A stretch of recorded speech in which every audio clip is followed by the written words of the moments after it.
People would pay billions of dollars if they had it to experience what we experience, and what we're kind of used to at this point is going to an event in Korea, seeing hundreds of people that you love, experiencing so many hugs and well wishes. That is the spice of life. Welcome back to Love, Life, and Legacy, the podcast dedicated to helping you navigate these hypersexualized times of ours. And in today's episode, I wanted to unpack a very cool situation that happened to Hainoon in Korea. You know, we were doing a lot of things. I think I've unpacked it recently, some of these things, but there was one event in particular that was new to us as a collective, as a Hainoon group, because we've never been together as a Hainoon group. And when we did come together, honestly speaking, magic happened. And I want to touch on that magic, what it was, and how you can be a part of that magic too. So let's get into it.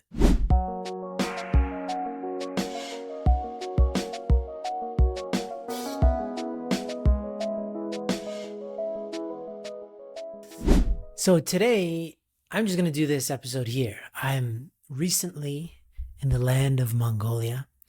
I'm sitting in a room, in an apartment. They have apartments here. You probably don't know much about Mongolia, but here I am. Just arrived after a month in Korea. And I wanted to unpack some of what we experience as a Hainoon team in Korea, because there's some remarkable stuff that needs to be spoken out loud so that you can hear it, so that we can all feel it, so that we can understand it, and so that we can leverage what it is that you and I have, what we are a part of, okay? I felt like a counselor trying to, you and I and we and them and us. But let me just take you to a very specific time and place. Maybe I'll go a little bit all over the place to try to help you understand this one point as much as possible. But I want to just paint the picture, okay? I don't know if you've seen the Avengers. It is a movie about people in strange outfits with all sorts of hairstyles from different universes, and some of them from Earth. In the end of the first Avengers, they're in New York City, and Earth is being attacked by a bunch of aliens, okay? And up until that point, they weren't really a team. But they start working together, and then there's this one sequence that is kind of like the culmination of the entire movie, that this team is starting to gel together as a unit, as a cohesive entity, right? And that is when they're downtown, and then they start using each other's skills to complement each other. So Captain America starts shooting his little thingy, was it a shield? He starts and passing it to people, and they're working together, and it's quite beautiful. I think universally it was one of those moments that hits us, because it's beautiful to watch things work together in harmony, different elements coming together to create an entity that wouldn't be as good without any of these individual parts, okay? So I experienced that, and the Hainoon team experienced that in the middle of Champyeong this past April, okay? We all went to the blessing, to the Chunwongun opening. There's a lot of like festivities happening, but prior to that, we had a staff retreat, core staff, and then we had a chapter leaders all staff retreat. And I want to unpack those in a second, but after those, we went and we did all these events, and we found ourselves in the center, right in the center of Champyeong, the training center, on the way to the Chuncheon, on like kind of in right by the Tree of Love. I'm sure you all know where this is. And we just happened to be there. We were trying to leave, okay? And what ends up happening is that at some point, somebody recognizes one of us, and maybe sometimes that person knows all of us, right? But we couldn't really get 5 feet without running into somebody. And this is kind of cool, but it's also a bit of a problem when you have to leave, right? Because we had to leave, we had to go and do other stuff. But every 2 feet, somebody would see us and we'd stop and chat. But the moment that why I harkened back to the Avengers is because there's a video, and it'd be great, Neil, who's our guy, if you could find this video. Ravi took a video of what was happening is that at a certain point, we created such a huge energy that we had dozens and dozens of people surrounding us, and we were talking to different people.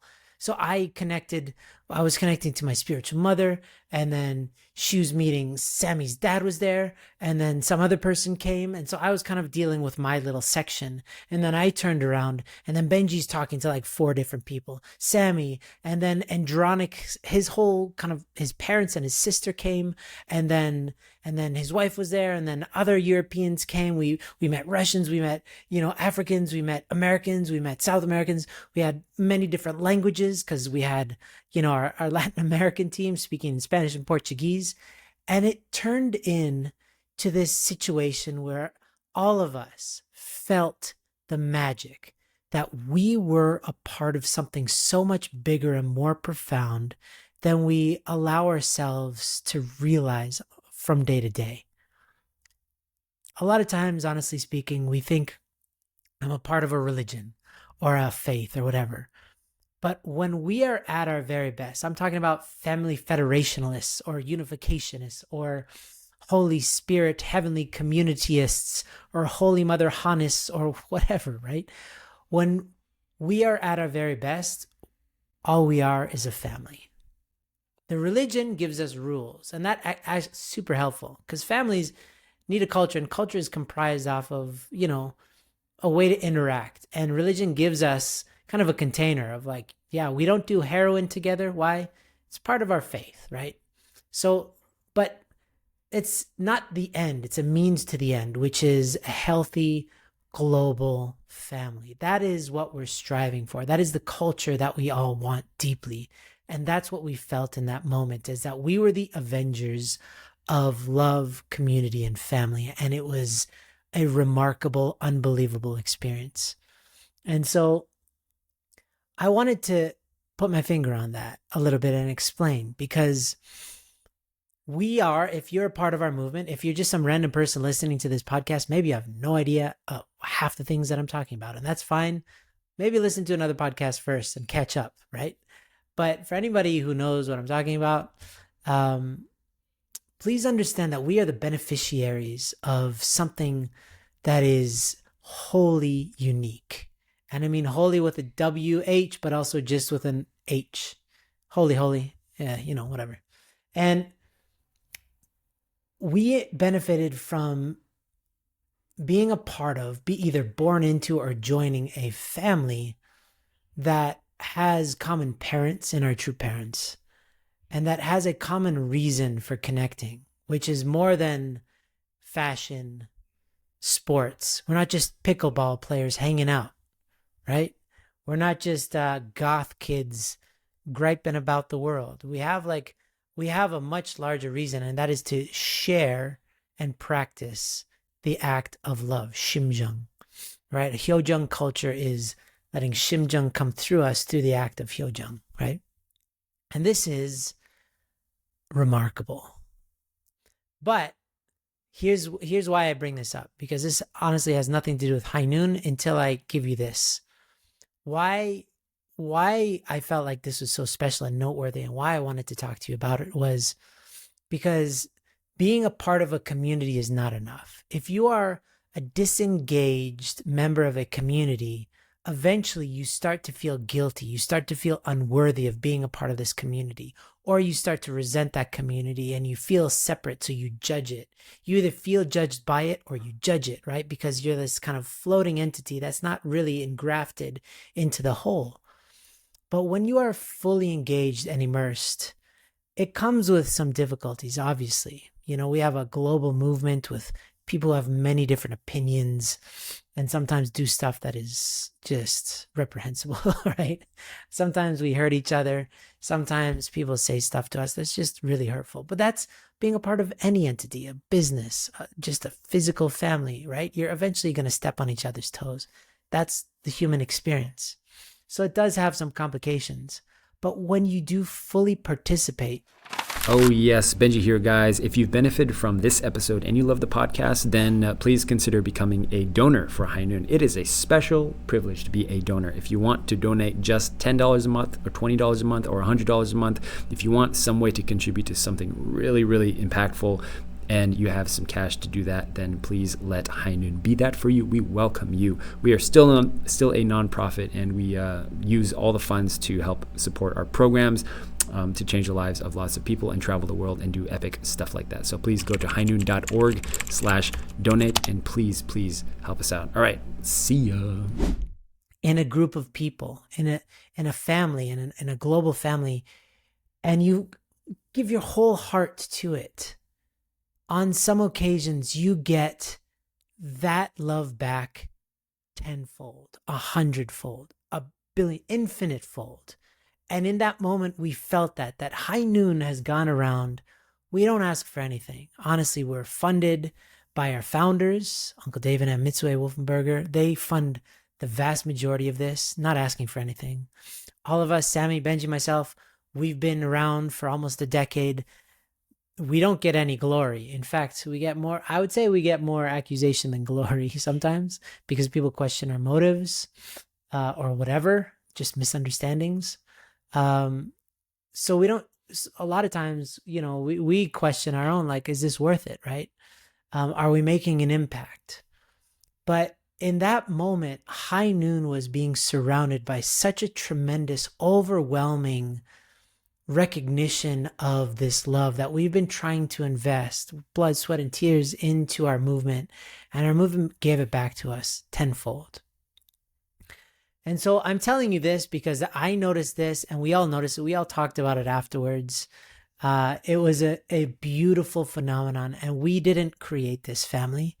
Definitely, True Parents invested a billion times more efforts than any one of us to spread this idea of this is how life could be. If we invest in love into each other and into the world around us, this is the kind of culture that we're etching out brick by brick, right? But as this pertains to you, and why I wanted to make this a podcast, is that's the culture that High Noon wants to create on a Tuesday, right? So we got that. All of us, anybody who was in Korea in April, had some amazing experience of being a part of this global family, this family reunion feel where you're just like, oh, you, oh, and just hugging.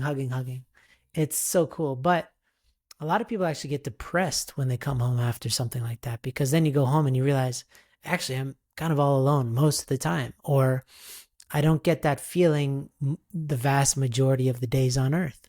And it makes you feel acutely aware of, like, man, my life, I wish it was like that, right? That's what High Noon seeks to do through our culture, through our groups, is when we are isolated, and when we feel, like I was saying, there's like the collective, there's like a group. And when we are a floating entity that's not engrafted into that group, that's when we do regrettable things. That's when we reach for our phones to stimulate us.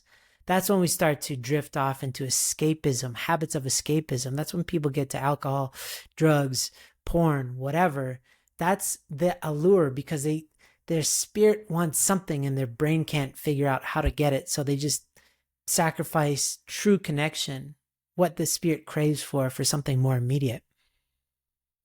But if you have a group, if you have accountability partners, if you have somebody to call in those moments, you can get little glimmers of that feeling that we felt. And when we're doing this world tour, okay, this is the kicker, is we're organizing a world tour.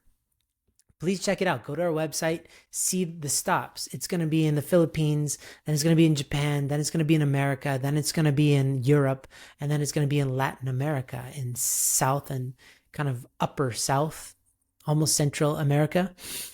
And so when we're doing this, what we're trying to do is to galvanize this family that we have, to help each other, invest love into each other, to be a community, because a community doesn't let the members of the community, a real community, a healthy community, doesn't let people slip between the cracks. You notice when somebody doesn't show up for your group, and you call them, you say, are you okay? Is everything okay? Do you want to talk?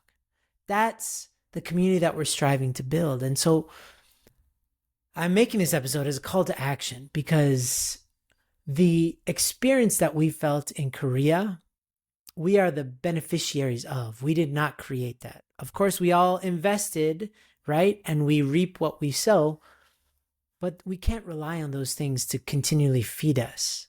We need to create those things in our lives. I think that's partially why True Mother and True Parents in general wanted us to witness, is to create these communities in our local, residences, in our apartment buildings, in our villages and wherever, so that we have that feeling constantly. Because when we're engaged in community, we feel connected, we make good decisions. And when we're isolated, we make stupid decisions. Okay?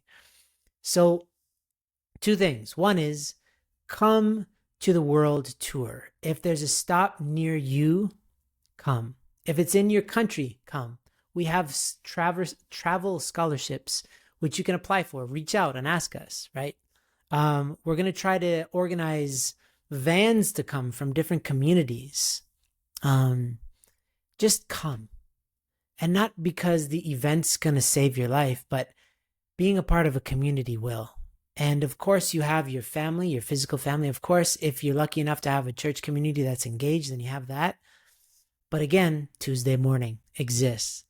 And we want to be that community where you can always plug into somebody and connect with somebody. Connection is so imperative for a life that's robust, that's alive, where you're making good decisions. We call that a high noon life, or a pure water life, or a Chanulguk life.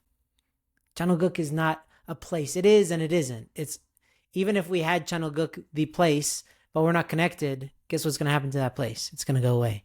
We need to be walking citizens of Chanulguk who live a certain way, and that is connected. Okay? So, the other part is join a group, connect with us, stay connected, because we need it. And even high noon, our staff, a lot of us are working so hard, and we're kind of going all over the place right now. Presently, Benji's in Japan, Sammy's in Korea, I'm in Mongolia. We're about to do a world tour on top of that, so we're going to be all over the place. So it's not always easy for us to be connected to our local geographical communities. So we also use High Noon, and we use each other. We're much more than just friends, coworkers. We check up on each other, and we make sure to actually care about each other too. So those two things are, come to an event or join a group, connect with us. It can save your life. We all need to stay connected. And if you can create your own community, great.